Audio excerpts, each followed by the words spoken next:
Hello and namaste. Do you know how our immune system protect from disease? I believe that understanding this can help improve your health and adopt better manage to prevent illness. मेरा नाम है शालिनी राव, मैं digital biology शास्त्र की digital रचयिता हूँ। आपको हमारा वीडियो पसंद आए तो लाइक करें, शेयर करें, साथ ही सब्सक्राइब करें। साथ ही बेल आइकन के बटन को प्रेस करना ना भूलें, जिससे कि आपको न्यू वीडियो की नोटिफिकेशन मिलती रहे। तो गाइस स्टार्ट करते हैं हम अपना टॉपिक। हमारे इम्यूनोलॉजी चल रहा है। इम्यूनोलॉजी में हमने 2 पार्ट कर लिए हैं, जिसमें हमने देखा कि इम्यून सिस्टम किस तरह हमारा काम करता है। हमारी इम्यूनिटी जो है, इम्यूनिटी यानी कि एबिलिटी ऑफ फाइटिंग टू आपका क्या आपका disease micro organism, different types of micro organism. तो इन पे हमने टाइप्स ऑफ इम्यूनिटी देख लिया, इननेट और एक्वायर्ड। इननेट इम्यूनिटी के भी हमने एग्जांपल्स देखे कि कितने टाइप की होती है। फिजिकल बैरियर होते हैं आपके, और फिजियोलॉजिकल बैरियर होते हैं, केमिकल बैरियर्स है, और कुछ सेलुलर बैरियर्स है।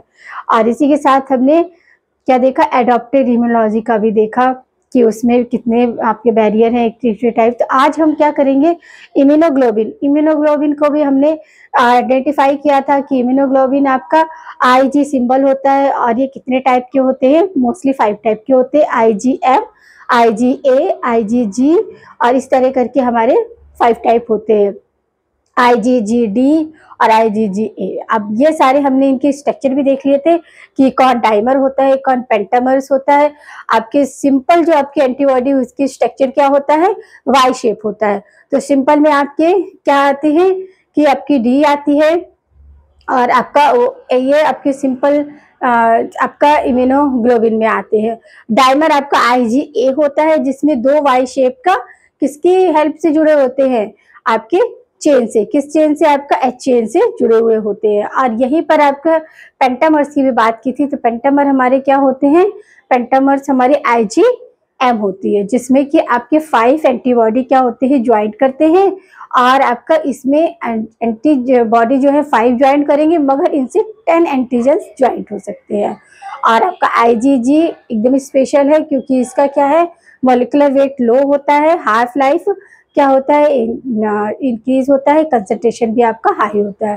तो इस तरह हमने डिफरेंट टाइप्स ऑफ इम्यूनोग्लोबिन का भी देख लिया था। अब हम देखेंगे कि इम्यूनोग्लोबिन रिस्पांस कैसे देता है, कि मतलब कोई भी मेडिसिन हमने लिया, हमें डिसीज हुआ, तो हम जब उसकी मेडिसिन ले रहे हैं तो वो किस तरह हमारे को रिस्पांस देगी। तो ये रिस्पांस भी आपका इम्यूनोग्लोबिन रिस्पांस जो मोस्टली है 2 टाइप होता है। एक तो प्राइमरी रिस्पांस होता है, एक सेकेंडरी रिस्पांस।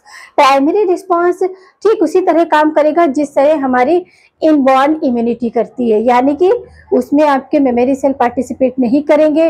और जो भी टेंडेंसी, क्योंकि फर्स्ट टाइम कोई डिसीज हमें हो रही है, फॉर एग्जांपल जैसे पोलियो, फर्स्ट टाइम हुई तो हमारी बॉडी में क्या मेमोरी सेल नहीं बनी हुई है, और हमारे क्या है, उसको ठीक होने में या उसका जो टाइम ड्यूरेशन है, इंटेंसिटी है, ये सारा का सारा क्या होगा, हाई होगा। क्यों, क्योंकि हमारे शरीर में उसको डिस्ट्रॉय करने के लिए इम्यून सिस्टम में क्या एंटीबॉडी आपकी बनी ही नहीं है। जबकि सेकेंड रिस्पांस में क्या होगा कि कोई भी हमारा डिसीज है, फॉर एग्जांपल जैसे कि आपका स्मॉल पॉक्स, ये आपका पहले हो गया, वैसे बहुत कम चांसेस होते हैं कि सेकेंड टाइम किसी को, एक बार अगर किसी को स्मॉल पॉक्स लाइफ में हुआ तो सेकेंड टाइम होने के चांसेस बहुत कम होते हैं। क्यों, फर्स्ट टाइम में ही उसकी बॉडी में, शरीर में इतनी ज्यादा मेमोरी सेल्स बन गई होती है कि सेकेंड टाइम उसे उस तरह का रिस्पांस मिलता है तो वो बहुत जल्दी क्या हो जाता है, टाइम ड्यूरेशन बहुत ही लो लेता है। तो कहने का मतलब है कि हमारा जो इम्यूनोग्लोबिन है, इसका रिस्पांस भी हमारी सेल्स पर ही डिपेंड करता है कि हमारी जो इम्यून सेल्स है वो किस तरह बिहेव कर रही है। तो मोस्टली ये 2 टाइप होता है, प्राइमरी और सेकेंडरी। तो प्राइमरी में आपका प्राइमरी रिस्पांस क्या है, देखो, response due to first time expose of antigens, यानी कि फर्स्ट टाइम इसका डिसीज का जो है हमारे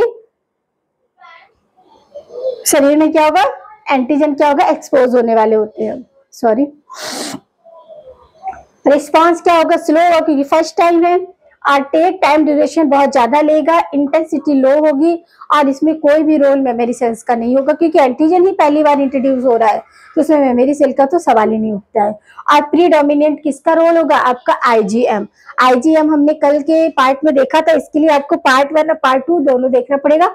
इसलिए आपसे रिक्वेस्ट करती हूँ कि जब भी आप क्लास में आया करो तो प्रीवियस आपके क्या लेटर वाली देख प्रीवियस जो आपके लास्ट वीडियो है वो देख कर आया करिए, तो इससे कि आपको कोरिलेट करने में इजी रहता है।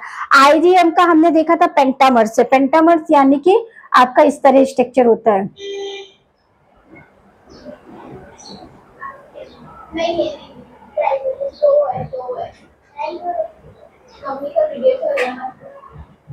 और ये क्या है आपका एच चेन है, समझ आया कि इस तरह आपके कि जुड़े हुए थे। और ये यहाँ ये क्या है, ये आपके एंटीजन है और इनका एंटीबॉडी, तो 5 होते हैं और 10 एंटीजन इसमें अबैंड कर सकते हैं, तो आईजीएम। अब इसी पे हम देखते हैं कि आपका सेकेंडरी रिस्पॉन्स क्या होता है, कि ये क्या होता है, एमनेस्टिक रिस्पॉन्स होता है, क्योंकि फर्स्ट टाइम एक बार हो चुकी होती है डिसीज, तो इसकी जो अगेंस्ट जो आपकी सेल्स होती है मेमोरी सेल, वो हमारी बॉडी में ऑलरेडी बनी रहती है। तो result due to second time expose this same antigen, तो उन्हें पता होता है कि भाई ये आया है तो इसको कैसे ट्रीट करना है, हमें इससे कैसे निपटना है, तो वो अपना काम शुरू कर देते हैं। तो रिस्पॉन्स बहुत फास्ट होता है, टेक लो ड्यूरेशन, इंटेंसिटी कैसी होती है, हाई होती है, और रोल मेमोरी सेल्स का ही रोल प्ले होता है। प्रीडोमिनेंट कौन है, आईजीजी। अब आईजीजी का हमने दिखाया था आपको, उसका स्ट्रक्चर कैसा था, आपको हमने जो सीक्वेंस ही बताया था दोनों का, कि अगर कंसंट्रेशन के बेस पे देंगे तो गम दे याद रखना है हमें, और अगर किसके बेस पे मॉलिक्यूलर बेस पे देखेंगे तो फिर हमारा क्या है, तो हमें याद रखना है माई डीजी। ट्रिक बताई थी माई डीजी, तो जी का क्या, आईजीजी का क्या है कि मॉलिक्यूलर वेट मिनिमम होता है, हाफ लाइफ मैक्सिमम होती है, और क्या होती है आपकी रिस्पॉन्स भी इनका हाई होता है। तो ये दोनों चीजें क्या होती हैं, कंसंट्रेशन भी हाई होता है आईजीजी का, और आपका क्या होता है कि आपका कंसंट्रेशन हाई हुआ और हाफ लाइफ भी हाई हुआ, बट मॉलिक्यूलर वेट जो होता है वो लेस होता है। तो ये तरह के, अब हम देखो इसी ग्राफ में देखेंगे कि किस तरह आपका फर्स्ट रिस्पॉन्स और सेकंड रिस्पॉन्स का ग्राफ होता है। ये लेवल ऑफ एंटीबॉडी, क्योंकि एंटीबॉडी ही इफेक्ट होती है, सबसे पहले एंटीबॉडी ही रिजेक्ट करेगी या फिर उसे एक्सेप्ट करेगी। तो क्या हुआ, जब पहला रिस्पॉन्स है, प्राइमरी रिस्पॉन्स है, तब क्या होगा कि आईजीजी आपका क्या होगा, बिल्कुल लो कंडीशन में होगी, और आईजीएम का लो रोल प्ले होगा, क्योंकि पहली बार एंटीजन आया है, तो उससे क्या करेंगे, प्रोटेक्शन के लिए हमें क्या करेंगे, बाहरी हमें जो भी वैक्सीन वगैरह दिया जाएगा उस पर हम ज्यादा डिपेंड रहेंगे। क्यों, क्योंकि हमारे सेल में, हमारे बॉडी में क्या है, मेमोरी सेल का फॉर्मेशन नहीं हुआ, तो हमें क्या होगा, बाहरी सोर्स यानी कि वैक्सीनेशन पर, इम्यूनाइजेशन, इस पे हम डिपेंड रहेंगे।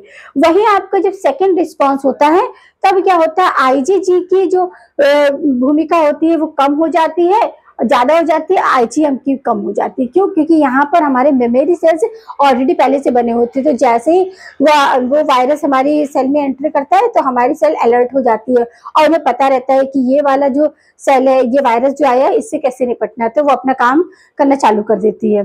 तो ये आपका क्या फर्स्ट रिस्पॉन्स था, प्राइमरी रिस्पॉन्स था, तो क्या था, आईजीजी क्या था, लो लेवल पे थे, आईजीएम हाई पर था। वही सेकेंड लेवल जब आएगा आपका एंटीबॉडी का, तो क्या होगा, आईजीएम लो पावर में चला जाएगा, और आपका आईजीजी क्या हो जाएगा, इसका हाई रिस्पॉन्स होगा। यही आपका क्या था कि लेवल ऑफ एंटीबॉडी। अब हम देखेंगे इंटेंसिटी, क्योंकि इंटेंसिटी क्या है, पहले में क्या है, इंटेंसिटी लो है, और आपकी सेकेंडरी में इंटेंसिटी हाई है। तो ये देखेंगे हम, आईजीजीएम का क्या है, आपका हाई है, और यहाँ पर क्या है, हाई है। समझ आया कि ये किसका है, आपका ये आईजीएम का है, जो कि क्या है, प्राइमरी सेकेंड में क्या है, कम है, बट लास्ट में क्या है, ये क्या है आपका आईजीजी, इसका लेवल प्राइमरी रिस्पांस में क्या है, आपका कम है, और सेकेंडरी रिस्पांस में हाई है। तो ये इंटेंसिटी हो गया। इसी तरह हम टाइम का देखेंगे, क्योंकि टाइम ड्यूरेशन भी क्या है कि प्राइमरी रिस्पांस में टाइम ड्यूरेशन ज्यादा लगता है, कोई भी डिसीज हमें फर्स्ट टाइम हुई है तो हमें ज्यादा टाइम लगता है ठीक होने में, और वही अगर सेकेंड टाइम होती है तो हमारे सेल में क्या होता है, पहले से मेमोरी सेल प्रेजेंट होती है, इसकी वजह से हमें उससे जल्दी, मतलब जल्दी बोले तो फर्स्ट टाइम जब हुआ तो हमें 15 डेज लगा पूरा रिकवर होने में, और सेकेंड टाइम अगर वही डिसीज होगी तो हमें मिनिमम 8 या 10 डेज लगेंगे, और हम रिकवरी को गेटिंग कर लेंगे। तो ये टाइम ड्यूरेशन भी आपका क्या, प्राइमरी रिस्पांस में आपका क्या होगा, टाइम ड्यूरेशन बहुत ज्यादा होगा, जबकि सेकेंडरी रिस्पांस में टाइम ड्यूरेशन क्या होगा, बहुत ही कम या लेस होगा। तो समझ में आया किस तरह आपका इम्यूनोलॉजी, जो आपका इम्यूनोलॉजिकल रिस्पांस है, वो किसी भी डिसीज के अगेंस्ट कैसे काम करते हैं। अगर प्राइमरी रिस्पांस है तो उसमें क्या होगा, टाइम ड्यूरेशन ज्यादा होगा, इंटेंसिटी भी आपकी क्या होगी, लो होगी, और क्या होगा कि आईजीएम काम करेगा, जबकि आपका सेकेंडरी रिस्पॉन्स होगा तो IgG काम करेगा, जहां पर क्या है हाफ लाइफ ज्यादा है और यहाँ पे मॉलिक्यूलर वेट क्या है लेस है, और क्या होगा आपका इंटेंसिटी बढ़ जाएगी और आपका जो टाइम ड्यूरेशन है वो भी कम हो जाएगा। समझ लगा। अब हम देखेंगे डिफरेंस एक्टिव इम्यूनिटी और पैसिव इम्यूनिटी। एक्टिव इम्यूनिटी क्या होता है कि develop due to expose antigens के एक्सपोज होने से हमें एक्टिव इम्यूनिटी फंक्शन करती है। रोल होस्ट इम्यूनिटी और आपका स्लो एक्टिव इम्यूनिटी है और आपका क्या है लॉन्ग लाइफ रहती है, लॉन्ग लाइफ होती है। वैसे ही हम अभी देखेंगे कि आपका इसके टाइप्स देखते हैं किसके एक्टिव इम्यूनिटी के। तो डेवलप एक्टिव इम्यूनिटी क्या है, develop due to the expose antigens और आपका रोल होस्ट इम्यूनिटी, यानी कि ये किसी से मिलता है तो वो अपनी बॉडी में ही है ऑलरेडी। अब टाइप ऑफ एक्टिव इम्यूनिटी, तो टाइप ऑफ एक्टिव इम्यूनिटी क्या आपका एंटीजन से होता है, ये तो पता है। दो तरह की होती है, नेचुरल एक्टिव इम्यूनिटी और आर्टिफिशियल एक्टिव इम्यूनिटी। अब जो नेचुरल होती है वो develop response inject to natural antigen, यानी कि पैथोजन, जो भी हमारा डिसीज हुआ है उसकी क्या होगा पैथोजन से हमें ये देखने को मिलेगा। एग्जाम्पल है natural disease polio, small pox and mumps, ये इसके एग्जाम्पल है कि पोलियो है तो आपके क्या है कि अगर हमारे सेल्स में क्या है टेम्परेरी सेल्स बनी हुई हैं आपकी जो मेमोरी सेल्स, तो वो क्या करेंगे पोलियो वायरस का उसमें ट्रीटमेंट स्टार्ट करेंगी। तो ये आपका क्या है एक्टिव। अब आर्टिफिशियल एक्टिव इम्यूनिटी, इसमें क्या है आपका इंजेक्ट कर रहे हैं हम वैक्सीन। अब development into response to artificial introduction of pathogen, इसमें वैक्सीनेशन, यानी कि जो भी एंटीजन है उसको हम क्या करेंगे मार के उसका वैक्सीन बना के इंजेक्ट करेंगे। ये क्या है आर्टिफिशियल है, यानी कि हमने उस डिसीज का जो भी वायरस है बैक्टीरिया है उसको किल करके वैक्सीन बनाया और उसको इंजेक्ट किया। अब हम देखेंगे पैसिव इम्यूनिटी। पैसिव इम्यूनिटी क्या है, develop due to the expose of antibody, वो एंटीजन से था ये एंटीबॉडी है। No role of host immunity, host immunity कोई रोल प्ले नहीं करता है। फास्ट एक्टिंग इम्यूनिटी है ये और शॉर्ट लाइफ है। अब types of passive immunity, passive immunity किससे बन रही है आपकी ड्यू टू द एंटीबॉडी, तो आपका क्या नेचुरल पैसिव इम्यूनिटी और आर्टिफिशियल पैसिव। जिस तरह आपका एक्टिव था नेचुरल एक्टिव इम्यूनिटी, वैसे ही आपका नेचुरल आपका पैसिव इम्यूनिटी है और आर्टिफिशियल पैसिव इम्यूनिटी। अब due to the transfer of antibody naturally transfer होते हैं, जैसे आईजीजी हमने बताया था आपको कि इसमें क्या होता है कंसंट्रेशन हाई होता है और आपका रेट ऑफ हाफ लाइफ भी हाई होता है, मॉलिक्यूलर वेट इसका लो होता है। वाया प्लेसेंटा, प्लेसेंटा के जो भी कोई डिसीज है जो वो क्या है प्लेसेंटा के थ्रू क्या होती है फ्रॉम मदर टू फीटस में जाती है। अब आईजीए भी है वाया कोलोस्ट्रम। कोलोस्ट्रम हमने बताया था कि जो जब बेबी बॉर्न होता है तो फर्स्ट मिल्क जो आपका मदर का होता है वो थोड़ा येलोइश होता है, उसे ही कोलोस्ट्रम बोलते हैं। तो कोलोस्ट्रम बेबी ने पिया तो क्या हुआ कोलोस्ट्रम के साथ साथ एजीए भी उसके सेल में चला गया, उसकी बॉडी में चला गया। तो ये हो गया फ्रॉम मदर टू न्यूबॉर्न या न्यूनेटस, क्या बोलते हैं न्यूनेटस। अब आता है artificial passive immunity. Artificial passive immunity यानी कि due to the transfer of antibody artificial तरीके से एंटीबॉडी को इजेक्ट करते हैं, जैसे कि आपका एंटीवीनम है। एंटीवीनम क्या है स्नेक पॉइजन। स्नेक पॉइजन को क्या करते हैं कि हॉर्स में इंजेक्ट करते हैं, हॉर्स में इंजेक्ट करते हैं किसको स्नेक पॉइजन को। अब हॉर्स में इंजेक्ट किया, हॉर्स में एंटीजन बनेगा, हॉर्स में एंटीबॉडी बनेगा, उसी एंटीबॉडी को फिर क्या करते हैं कि जिस किसी पर्सन को सांप ने काटा है उसको क्या करते हैं इंजेक्ट करते हैं। तो किस तरह बनाया कि मतलब उसके पॉइजन को डायरेक्ट नहीं बना, इसलिए कि पॉइजन को हॉर्स में डालना पड़ता है तब कहीं उसमें एंटीबॉडी बनती है और उसी को फिर हम एंटीसीनम बोलते हैं। ऐसे ही आपका टिटेनस का भी होता है। टिटेनस में भी क्या है आपका कि टिटेनस वायरस है उसको क्या करते हैं इंजेक्ट करते हैं, अदर्स एनिमल्स में डालती है, वहां एंटीबॉडी बनती है, फिर उससे उसका वैक्सीन बनाते हैं। तो ऐसा आपका चलता है। तो ये आपकी क्या होगी यहाँ पर एक्टिव इम्यूनिटी और पैसिव इम्यूनिटी। एक्टिव इम्यूनिटी के टाइप्स क्या है आपका natural active immunity and artificial, और सेम एज इज पैसिव भी। पैसिव में भी आपका क्या चलता है कि आपका जो एक एंटीबॉडी से होता है और एक एंटीजन से होता है। समझ लगा। आगे हम देखेंगे इम्यूनोलाइजेशन और आपका वैक्सीनेशन। अब हम देखेंगे वैक्सीनेशन, कि आपका वैक्सीनेशन क्या है। अब वैक्सीनेशन किससे होता है, वैक्सीन से होता है। और वैक्सीन हमारा क्या है, preparation of killed inactive micro organism, या इनएक्टिव यानी कि वैक्सीन यानी कि माइक्रो ऑर्गेनिज्म को किल करने की प्रिपरेशन, ये वैक्सीन है।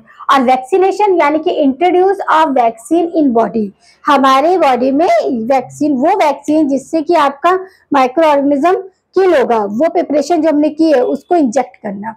अब इसको फर्स्ट टर्म जो वैक्सीन टर्म किसने दिया था, लुई पास्चर ने दिया था।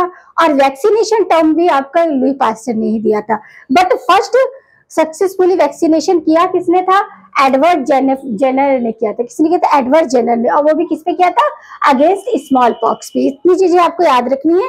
वैक्सीन जो है क्या है, इंट्रोड्यूस, जो किल कर रहे हैं, इंट्रोड्यूस किल माइक्रो ऑर्गेनिज्म, या बोल सकते हैं प्रिपरेशन ऑफ किल्ड, आपका जो भी माइक्रो ऑर्गेनिज्म उसका। और वैक्सीनेशन क्या है कि जो हमने प्रिपरेशन किया है किल्ड माइक्रो ऑर्गेनिज्म का, उसको क्या करना है, इंट्रोड्यूसिंग ऑफ बॉडी, बॉडी से इंट्रोड्यूस कराना है। तो फर्स्ट टर्म वैक्सीन किसने दिया था, लुई पास्चर ने। वैक्सीनेशन भी इन्होंने ही दिया था। बट पहला सक्सेसफुली वैक्सीनेशन किया किसने था, एडवर्ड जेनर ने। और वो भी किसके अगेंस्ट किया था, स्मॉल पॉक्स के। अब रेवोल्यूशन ऑफ, हम देखेंगे कि किस तरह वैक्सीन का रिवोल्यूशन हो रहा है, क्योंकि कोई भी चीज एक दिन में तो बनती नहीं है। तो रिवोल्यूशन हमारा थर्ड जनरेशन से हम अभी तक चल रहा है। जब ये स्टार्ट हुआ वैक्सीनेशन, पहले तो बहुत ज्यादा नहीं था इतना, सब वैद वगैरह होते थे तो जड़ी बूटियां वगैरह से बनता था। बट जब वैक्सीन बनना स्टार्ट हुआ, यानी कि इंजेक्ट करना, वैक्सीनेशन स्टार्ट हुआ, तो पहला फर्स्ट जनरेशन में कैसी वैक्सीन प्रिपेयर की जाती थी, होल एजेंट वैक्सीन, यानी कि जो भी किसी भी चीज का वैक्सीन हमें तैयार करना है तो पूरा वायरस लिया जाता था। जैसे फॉर एग्जांपल पोलियो वायरस है, तो वो वायरस जिसके लिए पोलियो रिस्पॉन्सिबल है, उस वायरस को पूरा ही प्रिपेयर किया जाता था और इसका क्या होता था, वैक्सीन बना के इंजेक्ट किया। तो क्या, whole agent vaccine. Complete organism involve in vaccine formation, example है आपका ट्यूबरक्लोसिस एंड बीसीजी, और आपका कॉलरा, पोलियो एंड हेपेटाइटिस। ये सारे फर्स्ट जनरेशन में ये सारी डिसीज के क्या हुआ था, वैक्सीन फॉर्म हुई थी। और कैसे पूरा वो वायरस के लिए, अगर वायरस जैसे पोलियो है, वायरस रिस्पॉन्सिबल हो, तो पूरे वायरस को किल करके वैक्सीन प्रिपेयर किया गया था। आरबी टीबी है तो ये बैक्टीरिया से होता है, तो बैक्टीरिया को ही किल करके उससे वैक्सीन बनाया गया था।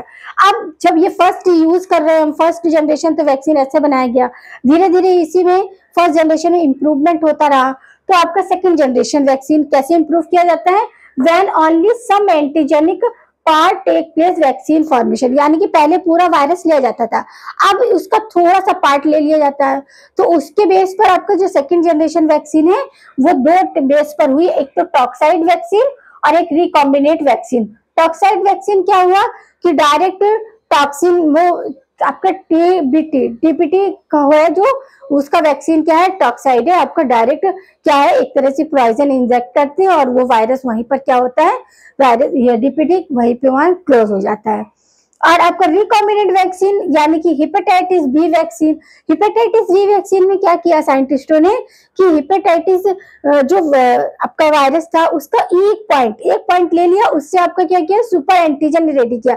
जैसे मैंने बताया था कि एंटीसीनम में क्या होता है, स्नेक पॉइजन लेके हॉर्स में करते हैं और वहां पे एंटीजन ग्रो होती है, उसको फिर क्या करते हैं, उसका फिर इंजेक्शन दिया जाता है जो भी पेशेंट को आपके स्नेक ने काटा होता है। तो इसी तरह इसमें क्या हुआ कि जो भी ऑर्गेनिज्म है उसका थोड़ा सा एंटीजन पार्ट लिया और उसे ग्रो कराया, तो ये क्या हो गया कि सुपर एंटीजन पार्ट है। इस सुपर एंटीजन पार्ट से हमें क्या मिला कि सुपर वेक्टर मिल गया। अब ये सुपर वेक्टर है, इसको क्या किया, रिकॉम्बिनेट डीएनए में इम्प्लांट कर दिया और जो भी आपका और जो भी उससे रिलेटेड डिसीज थी उनका वैक्सीन बना के दे दिया गया। तो क्या हुआ कि रिकॉम्बिनेट डीएनए यहाँ पर यूज किया। अब इससे भी ज्यादा बेटर मेथड आ गए, बट इसी ज्यादा यूज नहीं कर रहे हैं, बट अभी बहुत सारी फार्मास्यूटिकल कंपनी इसी पे प्रोसेस पे कर रही है। Third generation of vaccine. अभी क्या था, थोड़ा सा पार्ट ले लिया कि एंटीजन का पार्ट ले लिया, उसे आपने मॉडरेट किया। अब जो थर्ड जनरेशन वैक्सीन है, जेनेटिक वैक्सीन, ये क्या कर रहे हैं कि डीएनए ऑफ माइक्रोब, यानी कि जो जैसे कि वायरस है डिसीज के लिए रिस्पॉन्सिबल, बैक्टीरिया है, तो उसका क्या कर रहे हैं, डीएनए का सैंपल ही ले रहे हैं, डीएनए को ही आइसोलेट कराए ले रहे हैं। तो ये टेक्निक चेंज हुई है वैक्सीन बनाने की। पहले क्या था कि पूरा वायरस ही किल करके फिर उसका वैक्सीन बनाया जाता था। फिर क्या हुआ कि भाई वायरस देखा कि कौन सा वायरस बैक्टीरिया, इसका एंटीजन लेके इंजेक्ट किया और सुपर आपका क्या वेक्टर हुआ और वहां पर क्या किया, रिकॉम्बिनेट डीएनए के थ्रू इंजेक्ट कर दिया। अब थर्ड जनरेशन में साइंटिस्ट इतने एक्सपर्ट हो गए कि वो क्या बोल रहे हैं कि जेनेटिक वैक्सीन तैयार करो। जेनेटिक वैक्सीन यानी कि डीएनए, हमें पता है कि डीएनए और आरएनए दो आपके इंपॉर्टेंट रोल प्ले करते हैं सेल के रेप्लिकेशन में। तो इन्होंने डीएनए को लिया, माइक्रो उसको आइसोलेट करा दिया और उससे ही आपकी वैक्सीन रेडी हो रही है। तो यहाँ पर हमारा इम्यूनिटी का मेजर पार्ट आपका इम्यूनोग्लोबिन हमने कवर किया कि किस तरह आपका एक्टिव इम्यूनिटी होती है, किस तरह पैसिव इम्यूनिटी होती है। फिर टाइप ऑफ एक्टिव इम्यूनिटी का देखा जो कि फर्दर 2 में डिवाइड था, नेचुरल एक्टिव इम्यूनिटी एंड आपका आर्टिफिशियल आपका एक्टिव इम्यूनिटी। इसी तरह आपके पैसिव भी 2 में डिवाइड था। फिर हमने वैक्सीन को देखा, तो वैक्सीन भी हमारा फर्स्ट टर्म किसने दिया है, लुई पास्चर ने।